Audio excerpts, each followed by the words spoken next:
Hi all welcome to AICT അസ്ട്രാക് institute of commerce and engineering technology.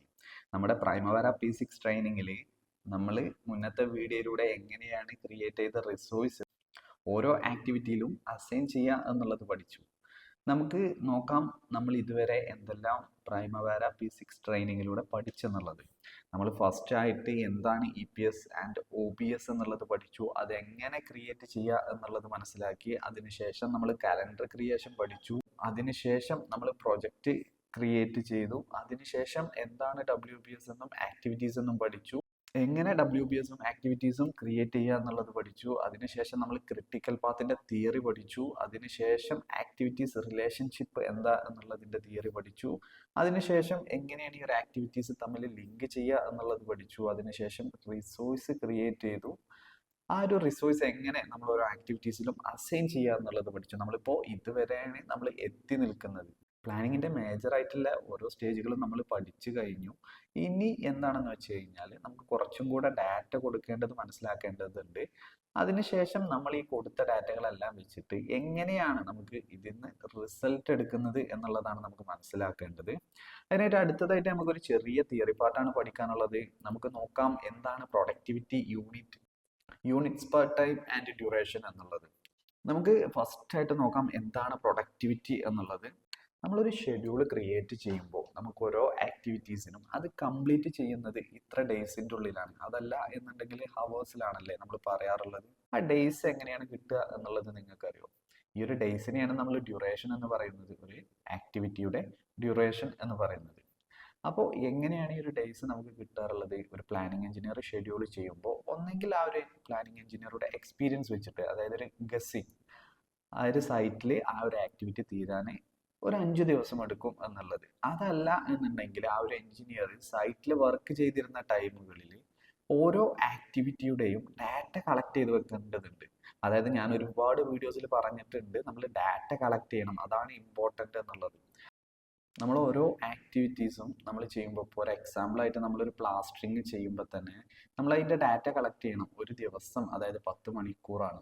ആ ഒരു 10 മണിക്കൂർ ഒരു മേസൺ, ഒരു ഹെൽപ്പർ എത്ര M² കവർ ചെയ്യുന്നുണ്ട്? അതിൽ തന്നെ നമ്മൾ ഒരുപാട് ഏരിയകൾ കൺസിഡർ ചെയ്യേണ്ടതുണ്ട്. പ്ലെയിൻ ആയിട്ടുള്ള ഏരിയ ഉണ്ടാവാം, ഡിസൈൻ ഉണ്ടാവാം, കർവ്ഡ് ഏരിയ ഉണ്ടാവാം. അതായത് ഹൈറ്റ് കൂടുമ്പോൾ പൊതുവെ പ്രൊഡക്ടിവിറ്റി കുറയുന്നുണ്ട്. ഇത്തരത്തിലുള്ള പല കേസുകളിലുമുള്ള ഡാറ്റ നമ്മൾ കളക്ട് ചെയ്ത് വെക്കണം. അപ്പം നമുക്ക് എന്ത് ചെയ്യാൻ കഴിയും? നമ്മുടെ പ്രൊജക്റ്റ് നമ്മളെ കയ്യിൽ കിട്ടിക്കഴിഞ്ഞാൽ നമുക്ക് ഡ്രോയിങ് ഉണ്ടാവും. ഡ്രോയിങ്ങിന് നമുക്ക് എത്ര ഏരിയ ഉണ്ട് എന്നുള്ള ഡാറ്റ നമുക്ക് കളക്ട് ചെയ്യാൻ കഴിയും. അതല്ല എന്നുണ്ടെങ്കിൽ BOQ, ബിൽ ഓഫ് ക്വാണ്ടിറ്റിയിൽ നമുക്ക് മെൻഷൻ ചെയ്തിട്ടുണ്ടാവും എത്ര ക്വാണ്ടിറ്റി ഉണ്ട് ആ ഒരു വർക്ക് എന്നുള്ളത്. അപ്പോൾ അത് വെച്ചിട്ട് നമുക്ക് കാൽക്കുലേറ്റ് ചെയ്തുകൊണ്ട് നമുക്ക് അതിൻ്റെ ഡേയ്സ്, നമുക്ക് ഡ്യൂറേഷന് നമുക്ക് കാൽക്കുലേറ്റ് ചെയ്യാൻ കഴിയും. എക്സാമ്പിളിലൂടെ നോക്കാം എങ്ങനെയാണ് ഇതെല്ലാം കാണുക എന്നുള്ളത്. ഒരു എക്സാമ്പിൾ ആയിട്ട് എടുത്തിട്ടുള്ളത് ബ്ലോക്ക് വർക്കാണ്. അതായത് ഒരു ബ്ലോക്ക് വർക്ക് ഉണ്ട്. ആ ഒരു ബ്ലോക്ക് വർക്കിന്റെ ക്വാണ്ടിറ്റി എന്ന് പറയുന്നത് 1000 നമ്പേഴ്സ് ആണ്. നമുക്ക് യൂണിറ്റ് എടുക്കുന്നത് ഏതിലും എടുക്കാം. ഈ ഒരു 1000 നമ്പേഴ്സ് എന്ന് പറയുന്നത് എത്ര ഏരിയ ആണ് വരുന്നത്? നമുക്ക് ഇവിടെ താഴെ മെൻഷൻ ചെയ്തിട്ടുണ്ട് എത്രയാണ് ബ്ലോക്കിന്റെ സൈസ് എന്നുള്ളത്. 40x20x20 സെന്റിമീറ്റേഴ്സ് ആണ്. ഈ ഒരു ബ്ലോക്കിന്റെ ഏരിയ വെച്ചുകൊണ്ട് നമുക്ക് 1000 നമ്പേഴ്സ് എന്നുള്ളത് ഏരിയ കാൽക്കുലേറ്റ് ചെയ്യാം. ഇതെല്ലാം നമ്മൾ ക്വാണ്ടിറ്റി സർവേ എന്നുള്ള പോർഷനിലാണ് നമുക്ക് പഠിക്കേണ്ടതുള്ളത്. അങ്ങോട്ട് നമ്മൾ പോകുന്നില്ല. പ്രൊഡക്ടിവിറ്റി എന്ന് പറയുന്നത് ഒരു മെയ്സനും ഒരു ഹെൽപ്പറും നമുക്ക് 100 നമ്പേഴ്സ് പെർ ഡേ നമുക്ക് ബ്ലോക്ക് വർക്ക് കംപ്ലീറ്റ് ചെയ്യും. മനസ്സിലായോ? അതായത് ഒരു ദിവസം എന്ന് പറയുന്നത് നമുക്ക് 10 മണിക്കൂറാണ്. ഒരു മെയ്സനും ഒരു ഹെൽപ്പറും ബ്ലോക്ക് വർക്ക് സ്റ്റാർട്ട് ചെയ്ത് കഴിഞ്ഞാൽ ഒരു ദിവസം 100 നമ്പേഴ്സ് ബ്ലോക്ക് നമുക്ക് കെട്ടിത്തീർക്കും. അപ്പൊ നമുക്ക് ഡ്യൂറേഷൻ എങ്ങനെയാണ് വരിക? നമുക്ക് ഈ ഒരു 1000 ഡിവൈഡഡ് ബൈ 100 ചെയ്ത് കഴിഞ്ഞാൽ നമുക്ക് 10 ഡേയ്സിൻ്റെ ഉള്ളിൽ നമുക്ക് ഈ ഒരു വർക്ക് കംപ്ലീറ്റ് ചെയ്യും. ഇതാണ് ഡ്യൂറേഷൻ എന്ന് പറയുന്നത്. അപ്പോൾ പ്രൊഡക്ടിവിറ്റി എന്ന് വെച്ച് കഴിഞ്ഞാൽ എന്താണ്? Numbers per day. ഈ ഒരു 100 നമ്പേഴ്സ് പെർ ഡേ ആ ഒരു വർക്ക് ഒരു മേസനും ഹെൽപ്പറും ചെയ്ത് കഴിഞ്ഞാൽ അത് എത്ര ദിവസം കൊണ്ട് തീരും എന്നുള്ളത്. ഇൻ കേസ് നമുക്കിത് പറയാണ്, നമ്മുടെ പ്രൊജക്ട് മാനേജർ പറയാണ് 10 ഡേയ്സ് എടുക്കുമല്ലേ, നമുക്ക് അത്ര വേണ്ട, നമുക്ക് മാൻ പവർ ഇൻക്രീസ് ചെയ്യാം, എന്നിട്ട് ഡേയ്സ് നമുക്ക് കുറക്കാം എന്നുള്ളത് പറയുമ്പോൾ ഇവിടെ 2 മേസനും 2 ഹെൽപ്പറും ആകുമ്പോൾ എന്തായിരിക്കും പ്രൊഡക്ടിവിറ്റി എന്ന് പറയുന്നത്? ഒരു മേസനും ഒരു ഹെൽപ്പറും 100 നമ്പേഴ്സ് ആണ് ഒരു ദിവസം കിട്ടുക. അപ്പൊ 2 പേരാകുമ്പോൾ എന്തായി? അത് 200 നമ്പർ ആയല്ലേ. അപ്പൊ എന്തായിരിക്കും വരിക? ഈ ഒരു 1000 ഡിവൈഡഡ് ബൈ 200 വരുമ്പോൾ 5 ദിവസം കൊണ്ട് നമുക്ക് ഈ ഒരു വർക്ക് കംപ്ലീറ്റ് ചെയ്യാൻ കഴിയും. അതായത് നമ്മൾ സൈറ്റ് കണ്ടീഷൻ അനുസരിച്ച് നമുക്ക് മാൻ പവർ ഇൻക്രീസ് ചെയ്യാനൊക്കെ കഴിയും. ഇത് എല്ലാ കണ്ടീഷനിലൊന്നും ചിലപ്പോൾ നടക്കണമെന്നില്ല. നമ്മളിപ്പോൾ പറയുകയാണ് ഒറ്റ ദിവസം കൊണ്ട് തീരണം എന്നുണ്ടെങ്കിൽ നമുക്ക് 10 മെയ്സനെയും 10 ഹെൽപ്പറെ ഇട്ട് കഴിഞ്ഞാൽ ഒരു ദിവസം കൊണ്ട് തീരാൻ കഴിയുമല്ലേ നമുക്ക് ഈ ഒരു 1000 എന്നുള്ളത്. പക്ഷെ അതിൽ പല ഫാക്ടേഴ്സും കൺസിഡർ ചെയ്യേണ്ടതുണ്ട്. ഈ ഒരു സൈറ്റിൽ റിസോഴ്സ് ഉണ്ടോ, അതല്ല എന്നുണ്ടെങ്കിൽ കുറഞ്ഞ ഏരിയയിലാണ് ഈ ഒരു 1000 നമ്പർ കിട്ടുന്നത് എന്നുണ്ടെങ്കിൽ ഒരു 10 പേരെ ഇട്ട് കഴിഞ്ഞാൽ എന്തായിരിക്കും അവിടെ അവസ്ഥ? പ്രൊഡക്ടിവിറ്റി കുറയും. എന്തുകൊണ്ട്? അവിടെ 5 പേര് നിൽക്കേണ്ട സ്ഥലത്ത് 10 പേര് നിന്ന് വർക്ക് ചെയ്യുമ്പോഴും ജസ്റ്റ് ഒരു തട്ടിമുട്ട് പോലെ നമുക്ക് വർക്ക് നീങ്ങാതെ ഡിലേ ആണ് ഉണ്ടാവാറുള്ളത്. അപ്പോൾ ഇത്തരത്തിലുള്ള ഫാക്ടേഴ്സ് എല്ലാം കൺസിഡർ ചെയ്തുകൊണ്ട് നമുക്ക് മാൻ പവർ കൂട്ടാം കുറക്കാം, അതിനനുസരിച്ച് പ്രൊഡക്ടിവിറ്റിയിൽ വേരിയേഷൻസും കാര്യങ്ങളൊക്കെ വരും.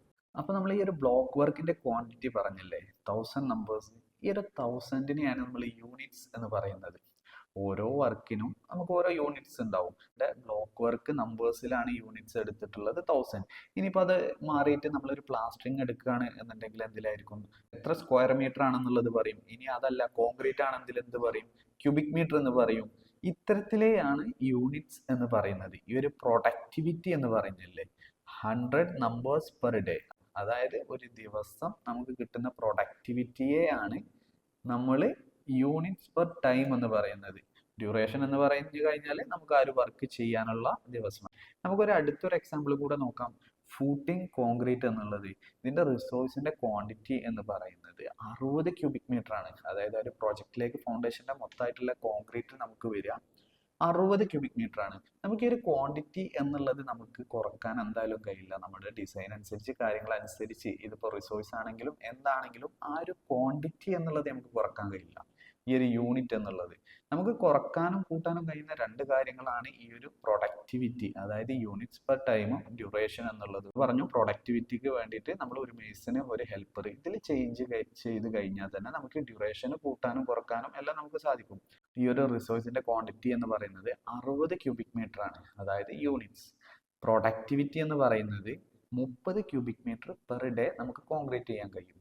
അതാണ് യൂണിറ്റ് പെർ ടൈം എന്നുള്ളത്. അപ്പോൾ ഡ്യൂറേഷൻ എന്തായിരിക്കും?